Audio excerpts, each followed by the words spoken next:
Bexar County will see a changing of the guard in two critical leadership positions. Tuesday night, former Mayor Ron Nirenberg beat incumbent Bexar County Judge Peter Sakai for the Democrat nomination. In the county DA's race, a field of 8 candidates were whittled down to 2. Elena Chapa and Jane Davis must now turn their focus towards each other in a May runoff. For a breakdown of both of those races, River City's Julian Martinez spoke with San Antonio Current writer Michael Karlis. Michael Karlis, let's start Bexar County judge race. So this is a race that we've been following tightly for weeks.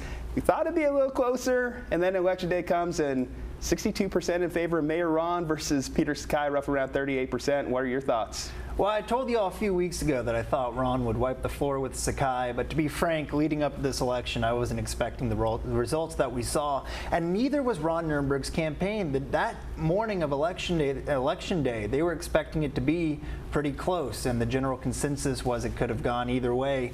But I think what happened after talking to some folks is, if you went into the ballot box, there was a lot of names on that list, and I think people just recognized Ron's name more than Peter Sakai's, and that's how you got that result. I mean, Peter Sakai didn't really do anything during his term to make that type of backlash foreseeable.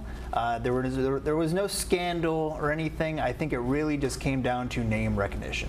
Interesting. I mean, name recognition, absolutely an X factor, I believe, in that race. But now that we are here, and it does appear, now we still do have a November election too that we can't completely forget about, but it does, a Bexar County judge race has been won by the Democrats since, the late 90s. So now with that said, Mayor Ron, poised to be the next Bexar County judge, he mentioned on the campaign trail that he thought Sakai was a little bit too reactive. He wanted to be more proactive.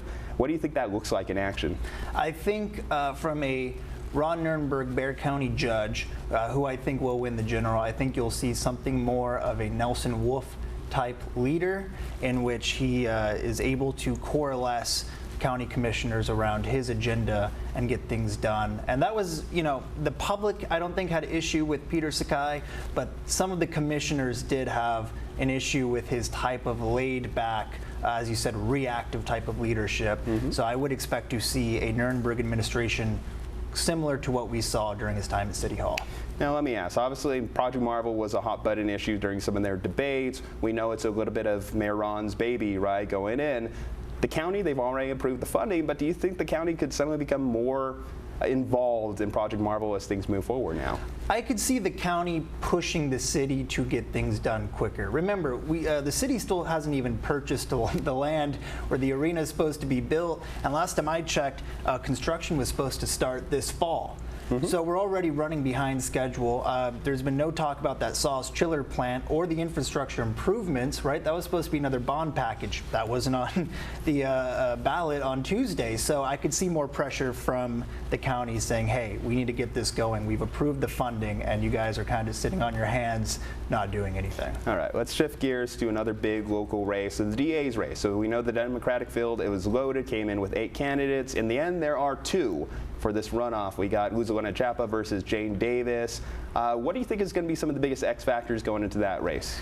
I think this race is going to get really dirty and really cutthroat, and it's not even so much about the candidates, it's about the people that are running the campaigns. What's interesting is both of the consultants running those campaigns have previously worked for Ron Nirenberg. They're probably the highest paid, most well-known political consultants in town, and now they're facing off against each other. What's really interesting is 4 of the candidates have already come out in support of Jane Davis. However, Shannon Locke, who grabbed a lot of media attention and came in 3rd, has yet to endorse someone in that race. And I think that will be kind of the X factors. Who can get those Locke votes behind them, I think, has a better chance of winning that runoff. Who do you think has better crossover of, let's say, a Shannon Locke voter, Davis or Chapa? I would say Jane Davis, simply based off experience. I mean, the most bizarre thing about Chapa is she really has no prosecutorial experience, and that DA's office is going to be a major undertaking. It needs a lot of work. And so, I think the Locke people wanted to see action, and I do think Jane Davis is more the actionable candidate, or the one that can convince people that she knows what she's doing and she's the right person for the job, as opposed to Chapa. Do you think Bexar County voters want more of the status quo of Joe Gonzales, or do you think they want someone who is a bit of a drastic change? It's tough to get a read on that, right? So crime is down in Bexar County. Crime is down nationally. So you're not seeing that sort of more conservative, tough on crime type rhetoric because, you know, their crime is down. But I think we're going to have to see. I mean, I think the public has an issue with the DA's office because they're not prosecuting enough. You know, there's the big excuse, oh, there's a lack of evidence. There's a lack of evidence. And I think people are starting to read that in the news more and say, what's going on? But as far as like a hard, tough on crime type crackdown, I can't see people really getting behind that. I'm Atiana San Miguel. Thank you for watching our story. If you'd like to see more like it, be sure to hit that subscribe button. Also, be sure to watch us weekday mornings at 7 and 11 a.m. on KCWX. Bye. See you on the next one.